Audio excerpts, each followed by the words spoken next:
The priests, the preachers, the prophets, the theologians, and the experts in the law have quit asking, "Where is the Lord?" None of them know me. They prophesy by their own words from their own minds and for their own gain.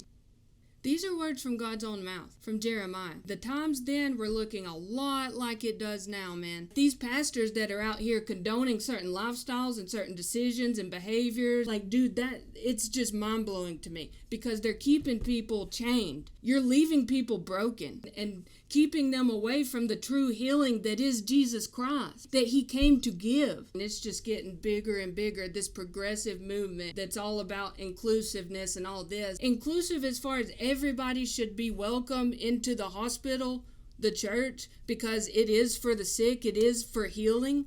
Yes, all inclusive. I don't care who you are, what you've done, what you're still doing, what you plan to do tomorrow.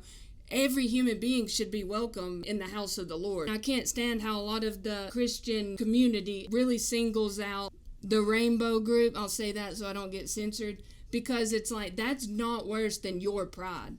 That practice, that lifestyle is not worse than your lack of self-control or your arrogance, your stinginess, your greed. Is not worse. We're all sinners and we all fall short. There's nobody that can't approach the throne of grace, period. But you can't approach it and then walk away unchanged. You can post "He is risen" on Easter, but if you are deliberately continuing in things that you know this Bible says you can't do it, and you've just been trying to spin it in a way that makes you feel like, well, maybe if I this or that, if you're doing that, then like, why celebrate Easter? Because you're daily putting Jesus on the cross and watching Him bleed out, like over and over and over and over again. How could you truly have accepted salvation if you're nailing Him in every single day? Whatever our struggle is, we have to let Jesus heal that. You cannot just go through life, though, saying you're a Christian and condone behaviors that black and white it says, like, you can't do it. You cannot bring it with you. I, honest to God, don't know how to make that more clear. People are trying to make it to where, oh, he didn't really mean that. That was from a different time, and you really have to look at the context of the culture. No, you do not.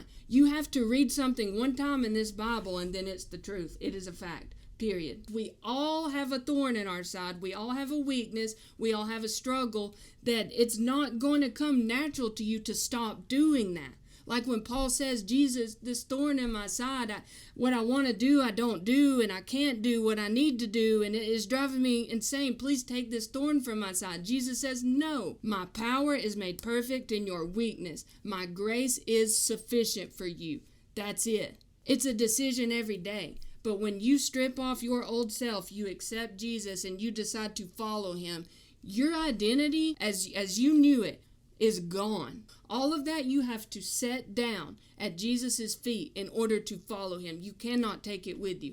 It's not a coincidence that when Jesus called His disciples, He said, hey, follow me. Every single one of them stopped what they were doing and put whatever they had in their hands down and left it behind and followed Him. I can't believe that we're living in a world where preachers are literally trying to spin that as like, oh, well, it doesn't really mean that and doesn't mean this, all based on the claim that God is love. Yes, God is love. God is absolutely love, or He wouldn't have died on the cross for your sin. But He also is order, and He demands obedience, and He demands sacrifice. Jesus says, pick up your cross and follow me.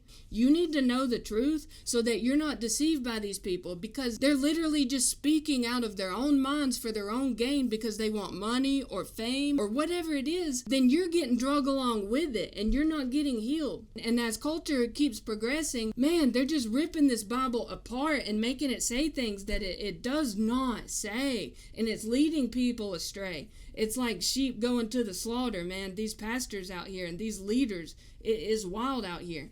But you have to put on the new self. You have to. And this is not debatable. This is not debatable.